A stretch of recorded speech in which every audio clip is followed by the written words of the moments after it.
تفضل أستاذ.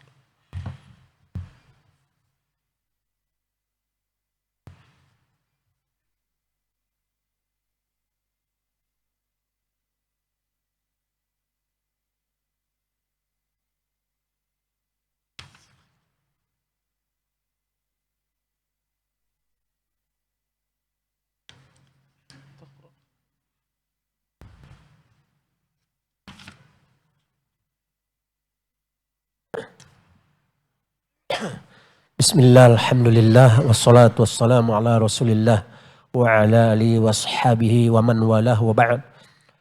Qala al-muallifu rahimahullah fi kitabil hajj. Wa an ibnu Abbas radhiyallahu anhuma qala lana Rasulullah sallallahu alaihi wasallam la tarmul jamarata hatta tatlu'a asy-syamsu. Rahul khamsah illa an-Nasa'i wa fihi inqita'un. Wa an Aisyah radhiyallahu anha qalat arsalan nabiyyu sallallahu alaihi wasallam bi ummi Salamata lailatan nahri paramatil jamrata qabla al-fajri summa madat fa afadat rahu Abu Dawud wa isnaduhu ala syarti Muslim. Bismillahirrahmanirrahim. Alhamdulillahi rabbil alamin. إياه نعبد وإياه نستعين ونصلي ونسلم على عبده ورسوله محمد وعلى آله وصحبه أجمعين. أما بعد رب اشرح لي صدري ويسر لي أمري واحلل عقدة من لساني يفقهوا قولي. رب زدني علما وارزقني فهما وعملا متقبلا. اللهم يا حي يا قيوم برحمتك أستغيث أصلح لي شأني كله ولا تكلني إلى نفسي طرفة عين. قال المصنف رحمه الله باب صفة الحج ودخول مكة. Berkata Imam Al-Hafidh Ibnu Hajar Al-Asqalani rahimahullah dalam bab sifat haji dan masuk Makkah, hadis ke-634. Wa an Ibnu Abbas radhiyallahu anhuma, dan dari Ibnu Abbas semoga Allah meridhai keduanya, qala, dia berkata, qala lana Rasulullah sallallahu alaihi wasallam, berkata kepada kami Rasulullah sallallahu alaihi wasallam, la tarmul jamrata hatta tatlu asy-syamsu, janganlah kalian melontar jumrah, maksudnya jumrah Aqabah pada tanggal 10 Dzulhijjah, janganlah kalian melontar jumrah kecuali matahari telah terbit. Hadis rawahul khamsatu illa an-Nasa'i, diriwayatkan imam yang 5 kecuali Nasa'i. Wa fihi inqita', dalamnya ada keterputusan. Dan hadis ini dihasankan Al-Hafidh dalam kitabnya Fathul Bari dan memiliki jalur-jalur lainnya yang disebutkan Imam Al-Albani rahimahullah, disahihkan Ibnu Hibban. Ya. Adapun hadis yang ke-635, wa an Aisyah radhiyallahu anha qalat, dari Aisyah semoga Allah meridhoinya, dia berkata, arsalan nabiyyu sallallahu alaihi wasallam bi ummi Salamata lailatan nahri, Nabi mengutus orang membawa Ummu Salamah pada malam Idul Adha, malam Yaumun Nahri, malam ke-10, malam 9 masuk tanggal 10, malam Idul Adha. Ketika jemaah haji berada di Muzdalifah. Dan kita telah sebutkan pada pekan yang lampau bahwasanya hukum bermalam di Muzdalifah menurut kebanyakan ulama wajib. Tak boleh ditinggalkan kecuali jika ada uzur. Yang meninggalkannya tanpa uzur dia berdosa. Dan wajib membayar dam jika meninggalkannya ya dengan uzur tak mengapa. Dengan syarat hendaklah dia menunggu sampai lewat setengah malam. Adapun haji Nabi SAW, beliau menetap di Muzdalifah sampai pagi hari. Ya, sampai matahari akan terbit baru Rasulullah bertolak menuju ke Mina tanggal 10 Dzulhijjah. Adapun rombongan kaum wanita dan anak-anak serta orang-orang lemah yang sakit dan tua dibolehkan meninggalkan Muzdalifah kapan? Malam hari. Ya, setelah lewat setengah malam. Maka dalam hadis Aisyah ini Rasulullah mengirimkan utusan yang membawa Ummu Salamah pada malam Lailatul Nahar, malam besoknya hari penyembelihan yaitu hari Idul Adha. Faramatil jamrata qabla al-fajr. Maka sampainya Ummu Salamah dari Muzdalifah ke Mina, dia melontar jumrah Aqabah sebelum terbit fajar. Thumma madat, kemudian dia pun berjalan, fa'afadat, lantas dia pun bertolak menuju Mekah melaksanakan tawaf ifadah. Rawahu Abu Dawud wa isnaduhu ala syarti Muslim. Ya. Dalam dua hadis ini, hadis yang pertama hadis Ibnu Abbas ada larangan melontar jumrah Aqabah kecuali jika telah terbit fajar.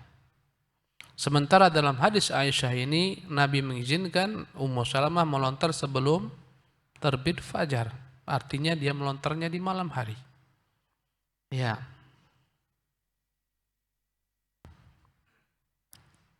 Bagaimana mengumpulkan dua hadis ini? Ya, mengumpulkan dua hadis ini bahwasanya ya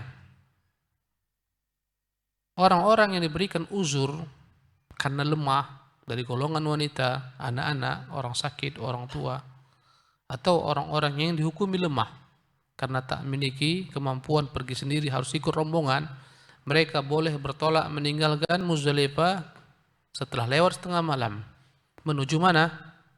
Mina. Dan setibanya di Mina mereka boleh melontar jumrah walaupun belum terbit fajar. Ya, untuk mereka.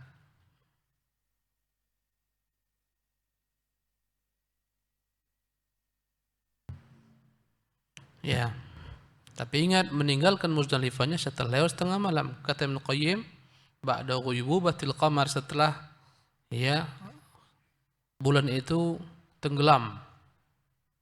Ya. Kemudian dalam hadis Aisyah juga menunjukkan bahwasanya orang boleh melaksanakan tawaf ifadah di malam hari sebelum fajar setelah selesai dari melontar Jumratul Aqabah. Adapun Nabi SAW, pelaksanaan hajinya, Rasulullah bermalam di Muzdalifah sampai sholat subuh. Di Muzdalifah mengerjakan maghrib dan isya, jamak qasar ta'khir. Setelah subuh Rasulullah berzikir di Masjidil Haram dan bertolak menuju Mina. Ya, maka Rasulullah melontar setelah matahari terbit ketika waktu duha. Ya. Itu yang diperbuat Nabi yang mulia SAW.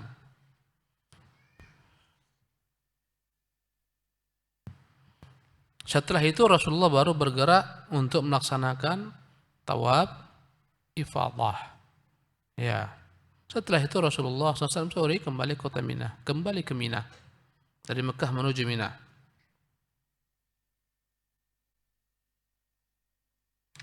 Sebagian ulama mengatakan hadis Ibunda Aisyah yang membolehkan melontar sebelum terbit fajar itu lebih sahih. Ya. Dibandingkan dengan hadis Ibnu Abbas, dalamnya ada inqita', keterputusan. Ya. Oleh karena itulah sebagian mengatakan mazhabnya tarjih, maka yang lebih dirajihkan hadisnya Aisyah menunjukkan bolehnya melontar walaupun belum terbit fajar. Ya, sebagian mengatakan bahwasanya melontar setelah fajar itu hukumnya dianjurkan, mustahab, mandub. Melontar sebelum fajar hukumnya mubah, boleh. Ya, dengan hadis Ummu Salamah, dengan hadis Aisyah menunjukkan bolehnya. Ya. Adapun ya, melontar setelah terbit matahari itu lebih utama, mustahab.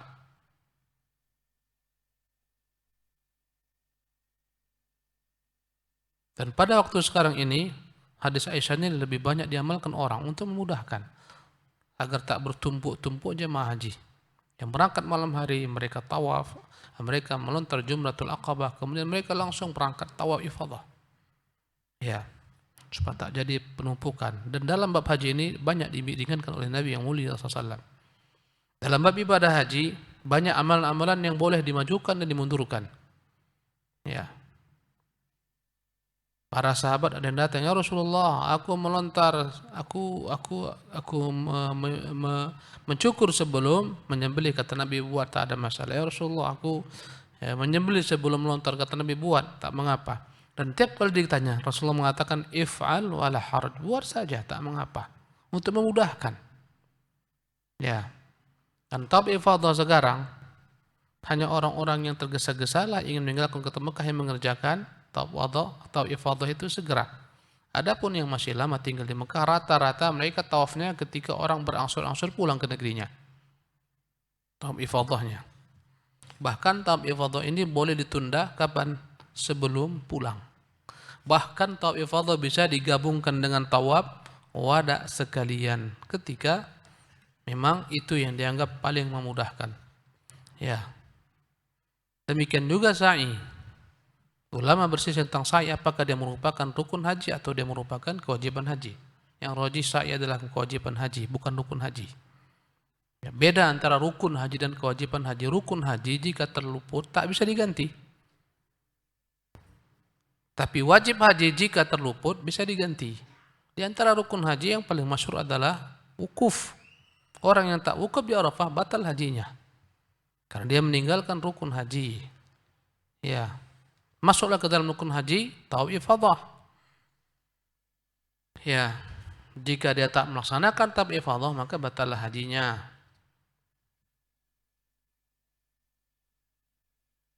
Nah, tafadhal Ustaz. Ahsanallahu ilaikum.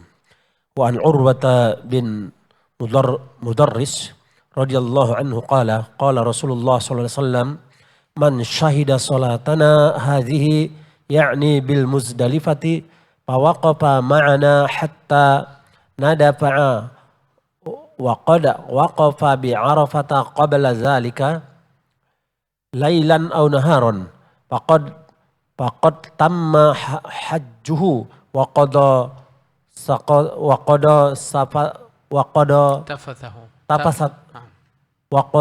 tapasahu rawahul khamsah wa sahhahahu at-Tirmidzi wa Ibnu Huzaimah. Hadis ke-634. Wa an Urwah bin Mudarris radhiyallahu anhu, dari Urwah bin Mudarris, semoga Allah meridainya. Qala, dia berkata, qala Rasulullah SAW, bersabda Rasulullah SAW, man syahida salatana, barang siapa ikut salat bersama kita, hadhihi, salat ini, yakni bil Muzdalifah, ketika di Muzdalifah. Ya. Apa yang dikerjakan di Muzdalifah? Salat apa? Malam hari salat maghrib dan isya ketika tiba di Muzdalifah. Pagi hari salat subuh. Fawaqafa ma'ana, dan ikut bersama kami, berhenti berwukuf di sini. Ya. Hatta nadfa'a, sehingga kami bertolak bersama-sama. Maksudnya pagi hari bertolak menuju Mina tanggal 10 Dzulhijjah. Barang siapa ikut bersama kami di Muzdalifah, salat bersama kami di Muzdalifah, kemudian bertolak bersama kami, maksudnya dari Muzdalifah ke Mina, waqad waqafa bi Arafah, sementara dia telah wukuf sebelumnya di Arafah, lailan aw naharan, baik pagi ataupun siang hari, faqad tamma hajjuh, maka telah sempurnalah hajinya. Wa qada tafathahu, maka dia telah menyelesaikan segala sesuatu, ya, sarana yang diperbuat setelah menyelesaikan ibadah haji, seperti mencukur rambut, ya, memendekkan kumis, memotong kuku, mencabut bulu ketiak, mencukur bulu kemaluan. Ini semuanya namanya tafath, membersihkan diri setelah ya selesai melaksanakan ya ibadah ihram. Ya, hadis yang mulia ini digunakan oleh sebagian ulama-ulama Hanabilah sebagai landasan dalil bahwasanya wukuf itu dikatakan sah sebelum tergelincir matahari. Ya, dikatakan sah jika belum lagi tergelincir matahari, karena Nabi mengatakan, dan wukuf di Arafah lailan aw nahara. Ya, wukuf di Arafah ya, lailan aw nahara, baik malam hari ataupun siang hari, faqad tamma hajjuh, maka telah sempurna hajinya. Dan pagi masuk ke dalam ya waktu siang. Jika dikatakan siang, kebalikannya malam, pagi masuk ke dalam siang. Ya. Kata mereka waktu wukuf itu sudah masuk ketika telah terbit fajar, karena siang itu ditandai dengan terbit fajar. Ini pendapat ulama-ulama Hanabilah. Menurut kebanyakan ulama, dan ini yang lebih hati-hati dan ini lebih benar, wukuf itu dimulai setelah tergelincir matahari atau ketika telah tiba waktu zuhur. Ya. Dengan tergelincirnya matahari barulah dimulai wukuf. Dan tentulah mengamalkan pendapat kebanyakan ulama ini yang lebih benar, lebih berhati-hati. Maka maksudnya jangan meninggalkan Arafat sampai memulai wukuf, yaitu dimulai setelah tergelincir matahari ketika zuhur masuk sampai tenggelam matahari. Ya.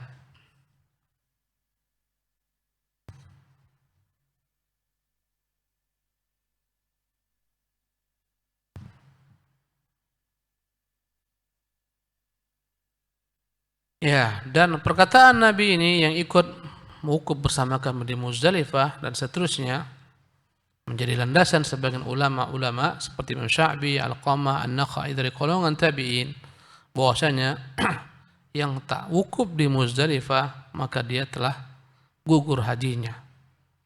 Ya, ini pendapat mereka. Mereka mengatakan wukuf di Muzdalifah atau bermalam di Muzdalifah bagian daripada rukun haji. Dan tidaklah mereka menjadikan hajinya sebagai umrah saja, sebagaimana terluput di Arafat. Ini mazhab sebagian ulama tabi'in.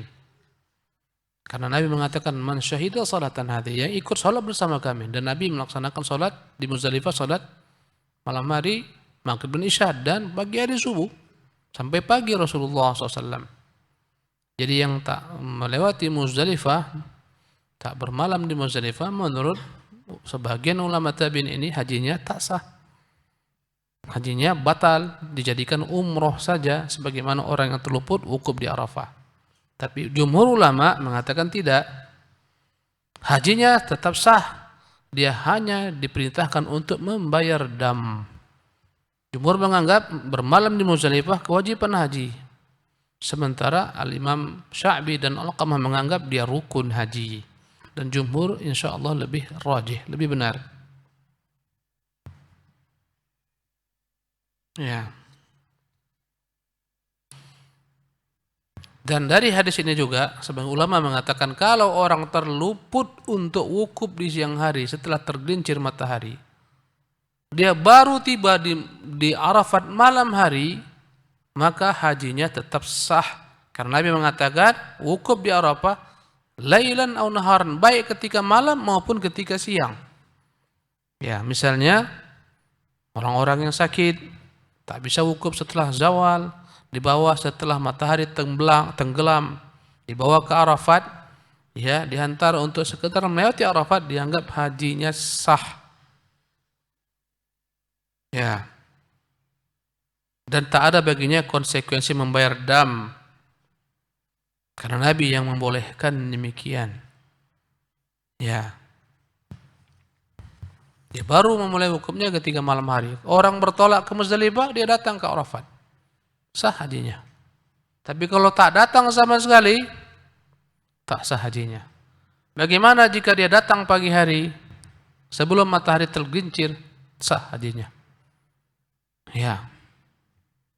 Karena dia telah melewati Arafat. Menurut ulama-ulama Hanabilah sah hajinya. Menurut jumhur, ya, hajinya pun sah.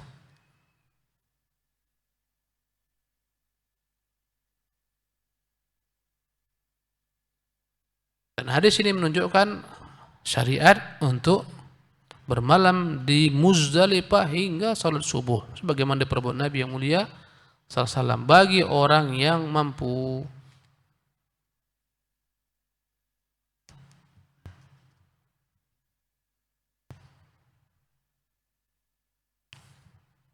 Nah, tafadhol Syekh. Ahsanallahu ilaikum. Wa an Umar radhiyallahu anhu qala innal musyrikina kanu la yufiduna hatta tatlu'a asy-syamsu wa yaquluna asyrik sabiru wa inna an-nabiyya sallallahu alaihi wasallam khalafahum fa afadha qabla an tatlu'a asy-syamsu rawahul Bukhari. Ya. Hadis ke-637 yang berkaitan dengan bagaimana hajinya orang-orang musyrikin sebelum Islam. Mereka juga haji. Ya, karena haji adalah syariat Ibrahim. Dan orang-orang Arab, mereka mengklaim mengikuti syariat Ibrahim. Walaupun telah banyak mereka selewengkan, tapi masih ada sisa-sisa daripada syariat Ibrahim yang mereka amalkan seperti haji, khitan, dan semacamnya. Hadis ke-637 an Umar radhiyallahu anhu, dari Umar semoga Allah meridhoinya, qala, dia berkata, innal musyrikina, sesungguhnya orang-orang musyrik dahulu, kanu la yufiduna hatta tatlu asy-syamsu, mereka tidak bertolak, ya,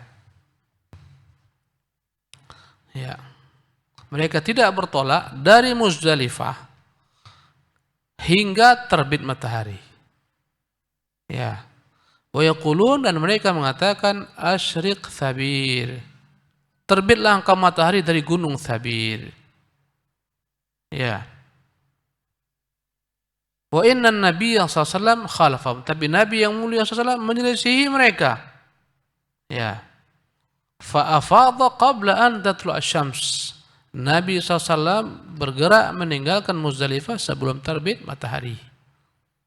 Karena Nabi meninggalkan Muzdalifah pagi hari setelah Rasulullah salat subuh, ya, sebelum terbit matahari telah mulai mengenai, tapi belum terbit, Nabi SAW bergerak meninggalkan Muzdalifah menuju Mina. Adapun kaum musyrikin, mereka tidaklah meninggalkan Muzdalifah kecuali telah terbit matahari. Maka Allah beritakan nabinya untuk menyelisihi orang-orang musyrikin. Nah,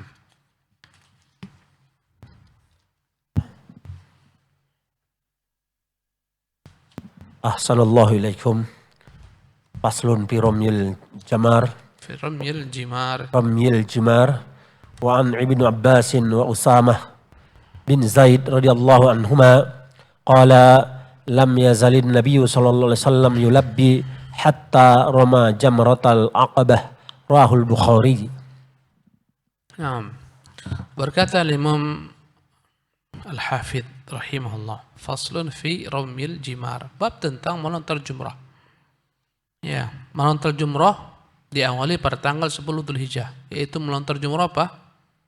10 Dzulhijjah, Aqabah saja.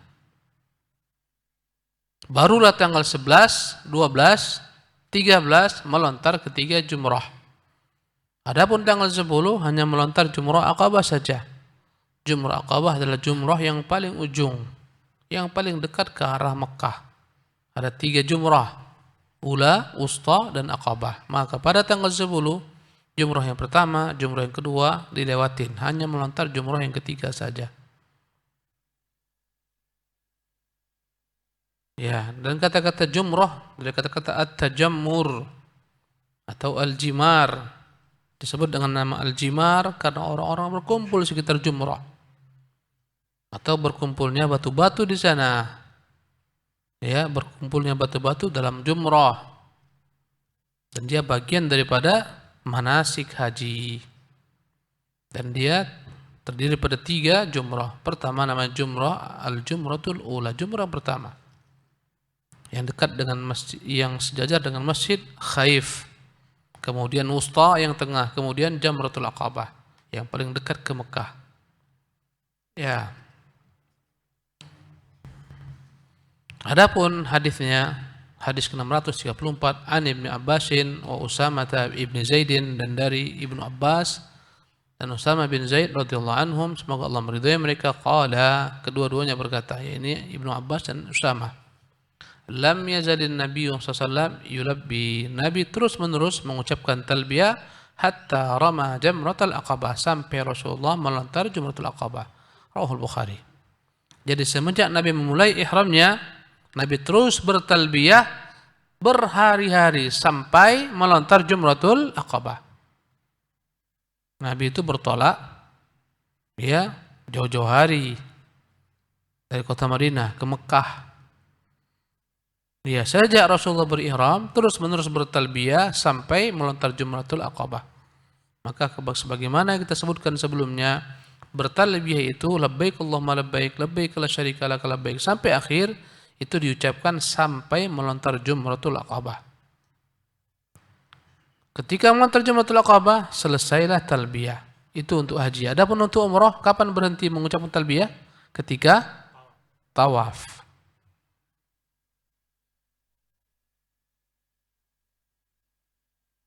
Ya. Karena yang namanya talbiyah isinya adalah kandungan mentauhidkan Allah SWT dan jawaban atas seorang hamba dalam memenuhi seruan Tuhannya. Ya. Dan dia akan segera menyelesaikan ihramnya. Ketika dia melontar Jumratul Aqabah akan selesailah ihramnya, maka hendaklah dia putuskan.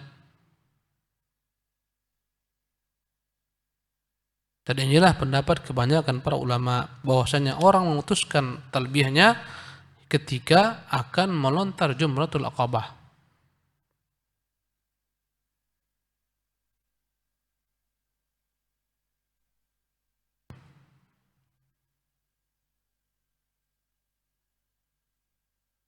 Ya, jadi ini yang benar. Sebagian jamaah haji tetap bertalbiyah walaupun telah lewat melontar jumrah. Ya, kadang-kadang mereka sampai 11, 12, 13 bertalbiyah. Tak benar. Ya, bertalbiyah hanya dilakukan sampai melontar jumrah al-Aqabah saja.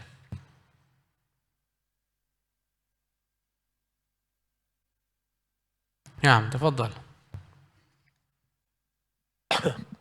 Ahsanallahu ilaikum. Wa an Abdullah bin Mas'ud radhiyallahu anhuma annahu ja'ala al-baita an yasarihi wa minan an yaminihi wa ramal jamrata bi sab'i hasayatin wa qala hadza maqamul ladzi unzilat alaihi suratul Baqarah muttafaqun alaih. Ya. Wa an Abdullah bin Mas'ud radhiyallahu anhu, dari Abdullah bin Mas'ud semoga Allah meridhoinya, annahu ja'ala al-baita an yasarihi wa mina an yaminihi, ketika melontar jumrah maka dia menjadikan posisi Ka'bah bagian sebelah kirinya dan posisi Mina bagian daripada sebelah kanannya. Dan dari tempat itulah ramal jamrata bisab'i hasayat, dia melontar jumrah, maksudnya jumrah Aqabah, Jumratul Aqabah dengan 7 batu. Wa qala, dan dia berkata, hadza maqamul ladzi unzilat alaihi suratul Baqarah. Ya. Dan dia berkata, inilah tempat Nabi yang telah turun kepadanya surah Al-Baqarah, muttafaqun alaih, ketika melontar Jumratul Aqabah. Itu tempat yang kala itu memungkinkan dan memudahkan untuk melontar jumrah. Karena Jumratul Aqabah berbeda dengan jumrah lainnya. Jumrah lain dari seluruh sisi, Jumrah Aqabah tidak. Ya, tapi sekarang dia bermudah dengan segala macam kemudahannya. Ya, walaupun dia tidak sebagaimana melontar jumrah hanya dari semua sisi bulat, dia tidak. Ya, maka dia membalik melontar Jumratul Aqabah. Jalan berbalik. Karena bagian sini tertutup. Yang diperbuat oleh Abdullah bin Mas'ud yang menjadikan Ka'bah bagian sebelah kirinya. Ya. Mina sebelah kanannya. Dari situ dia melontar. Tetapi sekarang dari arah manapun Anda bisa melontar, lontarlah. Tidak harus daripada posisi di mana Nabi yang mulia sallallahu alaihi wasallam melontar. Yang penting satu hal. Pastikan batu tersebut masuk ke dalam jamrah. Itu yang paling penting. Dari manapun Anda melontar, yang penting masuk ke dalam jamrah. Ya. Dan alhamdulillah pemerintah Saudi memiliki keinginan yang kuat untuk memudahkan sarana dan prasarana haji. Ya, awal-awal kedatangan saya dahulu tatkala kami haji pada tahun 96, 97. Ya, afwan, bukan 96, 93, 93, 94. Itu jamrah hanya 2 tingkat saja. Ya, tak sebagaimana sekarang. Dan ketika itu belum sebaik yang seperti sekarang. Banyak orang-orang itu bermalam ketika di Mina di atas jumrah dan di bawah jumrah. Ya, kala itu masuknya pun bebas dari mana-mana. Sekarang tak ada cerita. Satu arah. Jalan masuk beda dengan jalan keluar. Bahkan tak bisa lama-lama berdiri kecuali akan diusir. Karena itulah pada masa-masa kita yang paling crowded itu adalah melontar jumrah. Yang paling banyak makan korban ketika peristiwa melontar jumrah. Apalagi pada tanggal 12 Nafar awal, hari yang paling banyak orang mau berangkat meninggalkan haji. Ya, setelah zuhur itu waktu yang paling berbahaya melontar jumrah. Dan itulah masa-masa itu paling banyak orang yang meninggal. Bahkan pernah runtuh dinding bibir jumrah karena desakan manusia. Runtuh masuk ke dalam manusia. Ya, kemudian pernah juga runtuh bagian sampingnya, jatuh manusia. Dan sekarang, masya Allah, 5 tingkat. Ya, silahkan dari jalan mana kita masuk, silahkan. Yang jelas, ada jalan masuk, ada jalan keluar. Untuk jemaah jenis yang melontar jumrah, mereka melewati terowongan-terowongan yang panjang dari dalam gunung-gunung. Ya, untuk menuju jamrah, lumayan jauh. Sekitar 3 kilo harus berjalan menuju jamrah. Ya, tinggal kita pilih mana mau. Dan semua mudah. Dahulu paling payah, paling sulit. Ya, semuanya dengan karunia Allah Subhanahu wa ta'ala. Dibuat 5 tingkat. Subhanallah. Ya, diperluas tempatnya, diatur dengan baik, dibuat tangga-tangga lift. Ya, untuk naik ke atas kamar-kamar lift, semuanya dimudahkan. Maka tak usah khawatir dalam melontar jumrah. Ya, maka korban semakin mengecil dalam peristiwa melontar jumrah karena kemudahan-kemudahan.